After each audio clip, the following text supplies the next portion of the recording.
All right, I've got some gameplay for you. I've got finally from the constructed leagues. I have a separate video that I will link to in the comments, which is basically me talking about where the deck is, how I got here, what my results have been so far, a kind of deck tech video. So you can check that out. I want this one to be more focused on actual gameplay. So what I'm going to do is, in the last two tournaments I've played in, let's see, excuse me, in the last three tournaments I've played in, I've gone 5-0, 4 out of 5, and then 5-0 again. So I want to talk about the changes I made to get to this more consistent build. Well, actually, just show the gameplay. So first I'm going to go in here and, well, I'm going to show you, I'll have a link to this page as well, but you can see online they actually record the games from the day before. So you can go here and you can take the deck list from a few days ago, from the 13th. 13th? I guess it was from yesterday. And you can take a look at the deck list. Just look for End Project 2 and find the deck list, and you can get the deck as it was when I played in these first games that we're going to run through. And then I will show you the deck as it is, and we can go through that as well. So that was on 512, and that was 1, 2, 3, 4, 5. Should be these 5 right here, I believe. I don't think I started 5, 1, 2, 3, 4, 5. Yes, okay. Wait a minute. Let's make sure we get the losses in here also, so that I get the right image of what's going, because I did lose one recently. So 1, 2, 3, 4, 5. That was that one. That was in the finals. 5. Okay, so starting with Steven Slayer, 1, 2, 3, 4, 5. So Mr. Urzo. All right, so here we go. So we got some games with the deck as it was very recently, and I believe you're going to enjoy these videos because a few of these were very, very close.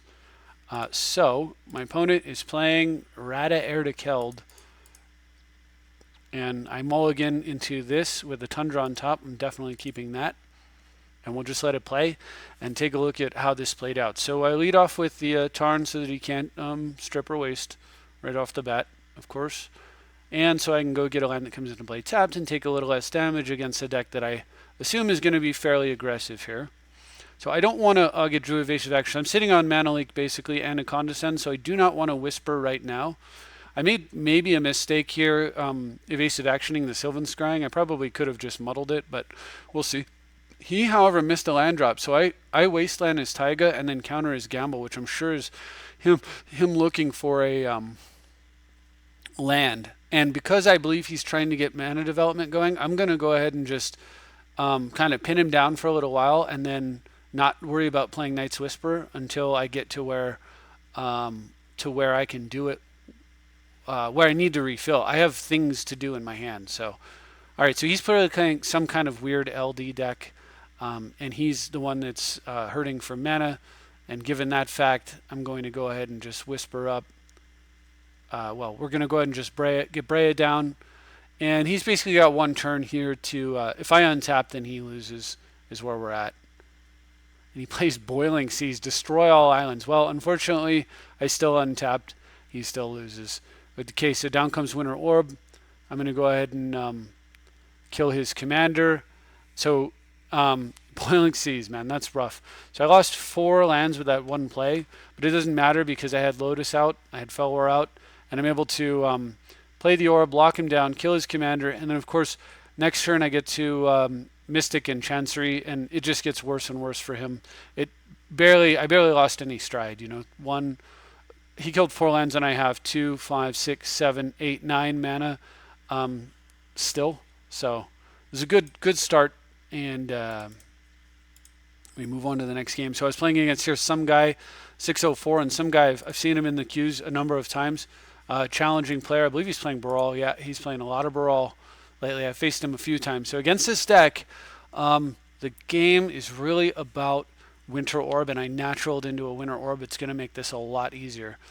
So he's sitting on. He's obviously, if he would have played Baral there, I guess, but he didn't want to run it into my commander. So I go ahead and just trade my commander for a counter so that I can get him to play Baral here. and then I'm going to go ahead and try to run out a Winter Orb and it sticks.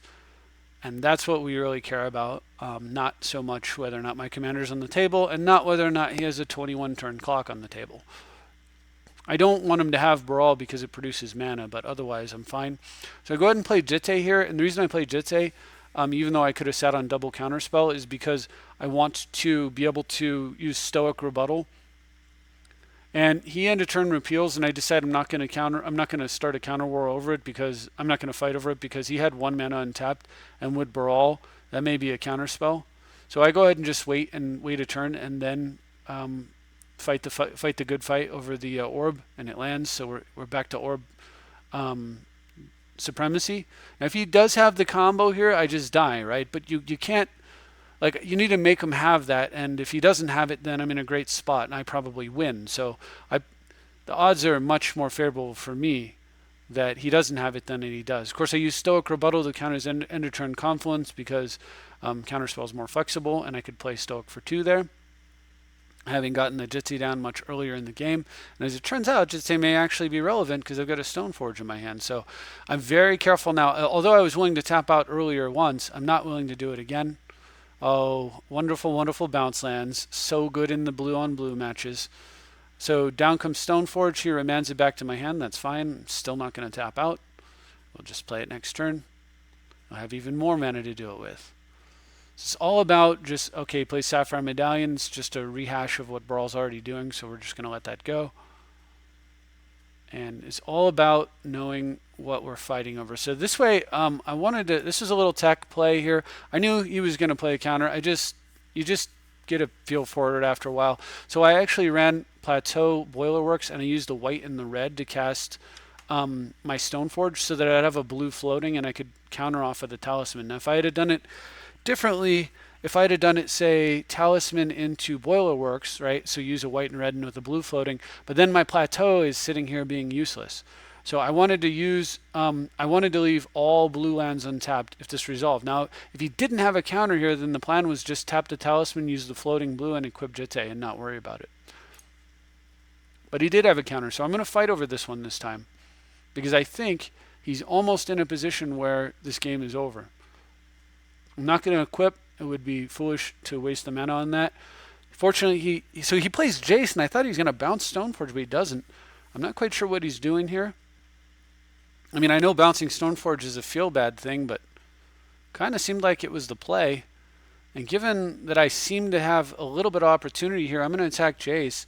So he actually blocks, which is wild. So, okay. Yeah, Jitte away your Baral, and now we look like we're in a good spot. It's going to be very hard for him to combo me out. You could still do it, though. Okay.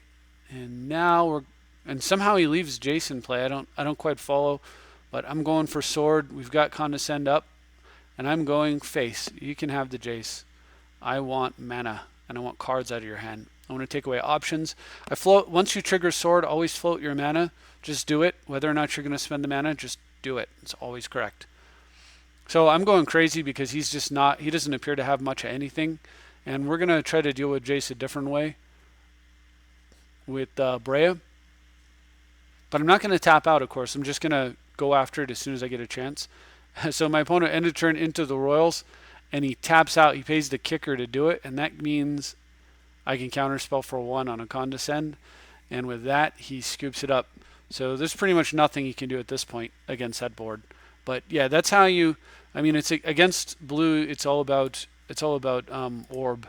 So, and this is a very blue heavy format, as I was saying, so it's a very orb reliant format. Thank goodness they didn't ban Winter Orb, because I think blue decks would have no natural predators at that point, and that would make me very sad. All right, so Narset, another commander I've seen a lot of, and I do not like to face because it's so just gimmicky and awful. But I've got a great start, so we're probably going to be fine. I'm going to go ahead and go for pressure, and then I'm going to untap, and then I just need to hold the line, and we got it. Well, he's got removal, but that's fine. And then Dream Cache. That's, I guess, for comboing with Narset. All right. Now we can just sit pretty. We've got some pressure, and we've got Tons of mana. What's great here is I can Mystical Teachings and still have a mana to either Condescend or cast the card I search for. So I Mystical Teachings for Mystical Tutor. And remember, this is the old version. This version had this card, which I can actually play and back it up with a Condescend thanks to Brawl. But Condescend won't stop Force of Will. So, oh well. After combat, we'll just Dimer up Island. When you have no obvious choice, pick up the island so that you can shuffle it back in your deck for tax. Unless you think you might be needing it for a Vedalken Shackles. All right, so my opponent taps out for Temporal, but I'm able to Condescend for one, and look at those top two cards. So I get a draw off Baral and trade in the island for a Winter Orb, and then play the Mox Opal. I put them both on top, by the way.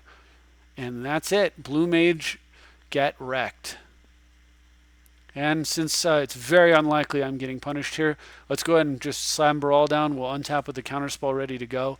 I mean Breya down. And this way I've got a ton of pressure, 6, 7, 8, 9 damage. He's dead in 2 turns. Under the orb, that's enough. And he scoops. And what's really cool is these guys, the guys in the tournaments, they don't scoop too often, actually. I've noticed. And for good reason, because, you know, there's prizes on the line. But at least he knew when he was beat. Oh, look, another blue deck. It's Baral again. Was that 2 Barals we're facing now? So I've got Dark Confidant, another card that's just amazing. There's these turn 2 value plays that are just so good against blue, but unfortunately, he does have a solution, but his answer is not permanent. I mean, it trade one creature for another. I'm not drawing extra cards, but it allows me to get Jete down. So how is Baral going to operate? I don't quite follow what the game plan is here, unless he's got maybe a bounce spell. And he very well could. There's a ton of them he could play, especially with Baral making his spells cheaper. So we'll see. All right, but I'm going to make him have it. Let's get that Jete going. Okay, counter's up. Baral is almost dead. I'm nervous, though, because he could just combo me out. Emerald Quill could be coming down anytime. Oh, that's nice. All right, let's get those extra counters. No, but he's got Reality Shift. So I'm going to go ahead and fetch in response so that I don't accidentally Reality Shift the card that I would have fetched. Equip Jete and say go. I think this was a bit of a mistake. I probably should have swords during his upkeep, but I tried to do it at his end step, I believe. Yeah. He fights over it, which I'm fine with. It does help him dig, maybe find a bounce spell, but we're going to go for it. Connect. Give me that third counter. Oh my gosh. Well, he bounced it back to my hand, and it was an Ancient Tomb, and so I got to get the Ancient Tomb back in my head, and holy smokes, look at this. If he actually casts Emrakul now, if he gets the Emrakul out now, I probably win, because Jace will actually take care of an Emrakul. Instead, he Factor Fiction, so I give him the choice. With a High Tide running, I give him the choice of land or spells. So he ponders into land, which means basically he got to keep the spells, but it slowed him down for the turn. And with High Tide running, that's all I really wanted to do. So he gets to copy my Breya and kill it. But that doesn't really... And then he makes a foolish attack here. He attacks into a Thopter. So I shrink his guy and kill it. Follow it up with Teferi. Bounce Jace. Pounces Clone and Winter Orb him, and that's it. One turn, we just flip the board completely. Baral is dead. Breya is gone. Lands are tapped, and game is over. So it was very, very satisfying way to flip that game right at the end there. So that was 1, 2, 3. That was calendar, and this was the finals of that. All right, so for the finals, I was playing Steven Slayer, running Rexiel, blue-black commander of I don't know what. So he plays Ultra the Brood. So whenever he gets a permanent in play, I get Millstone for one, unless he does himself, unless he's combo. So we'll find out if he's trying to play combo or Millstone. He's playing Millstone. I lose Baral, sucks, and then he bounces my Scroll Rack, but harsh. But oh well. Always develop mana when you can. I should have probably played Stoneforge on turn 2 over Scroll Rack. To be honest, it was probably a mistake. And then he hits my orb and plays Thada. That's gross. And generally problematic. However, much more so against me than others. However, remember I'm playing Baral or Breya. We're just going to kill that thing right now. And I kill it using flyers, and it's a mistake. I probably should have sacked Breya because if he has a control magic effect, I get punished. But I deemed that he was, if he had a control magic regular, it was probably, I could deal with it with Mystical Tutor. And if he had Treachery, he was only on 3 lands, so I figured it'd be okay. So he's got Rhystic Study. I'm going to have to work through Rhystic Study, but he's going to draw precisely 0 cards off of that study this game. Stoneforge is now going to go get Sword of Blue Mage Nightmares. And we're going to pass. Like, this is absolutely not an effect that you want another control deck to have access to. So he goes for a clone. I'm going to go ahead and just counterspell that and pay. And down comes, because he's hurting for mana. So I want to press the tempo advantage while I'm able. So I go ahead and just burn mana to cast Scroll Rack here and Rhystic Study. Since I'm going to get it all back, I might as well spend it. Slammo 18, and boom, all the lands come back. I am now going to factor Fiction main phase and pay, since he can't. I'm going to fact main phase because he's not. And then I'm going to actually take pile 1. So I had a choice of Dark Confidant, Gilded Lotus, or a bunch of lands that I don't need. I took pile 1, but look at with Scroll Rack, look what it does to factor Fiction. It was a Ancestral Recall. And I Ancestraled into Whir, Lantern, Tithe, which I think is much better. All right, so my opponent replays the Breya, and he gets to mill off all the cards that I just put back, which is pretty cool for me. All right, so we're going to smash him with Breya and just get rid of one of his flyers. And then follow up with Tezzeret, who we'll pay for. X equals 2, and crunch white mages. I'm sorry. We're going to get Grim Monolith. Use Grim Monolith to play Lantern and pass. And the reason is that I've got one more. I'm giving him one last turn to try to do something. And I'll go ahead and sack that Grim Monolith and that bird to kill his Breya. And now I like my board a lot. He does have a Fleshbag Marauder, though, so I'm not going to be hitting him with Sword this turn. However, I am going to instead replay Breya, and his problems just start all over again. We'll go ahead and fetch a land right now. I can't really tithe effectively with Rhystic Study. It's just not worth it. And now looks like a really good time to whir into Shackles. So I don't know how this guy's going to win against Shackles. I could have also gotten a Winter Orb there very reasonably, but all right, so he just mills off a bunch more cards. I mean, right, I remember now. Sorry, he milled Winter Orb early. Finally, it comes back to me. This is why I haven't been fetching Orb this whole game. Duh. Anyway, it's hardly mattering. So we're going to take his flyer, equip Breya, go ahead and just impulse and pay. Tapping out again. Snag a Duretti. Smash. I took it over. I don't need Force of Will. My opponent has no cards in hand, and I have Condescend. So I'd rather have Duretti here. And the reason is that what I'll do is I would play Duretti, and then go ahead and go get Skull Clamp, and then with Tezzeret, and Duretti is going to kick out. The first thing I do with Duretti is I would just sack a bird and kill his stupid altar, because I just don't want to mill anymore. I don't want to give him any routes to victory at all. And then after that, Tezzeret's going to go get Clamp, I believe was the plan. Let's make sure we didn't mill that off.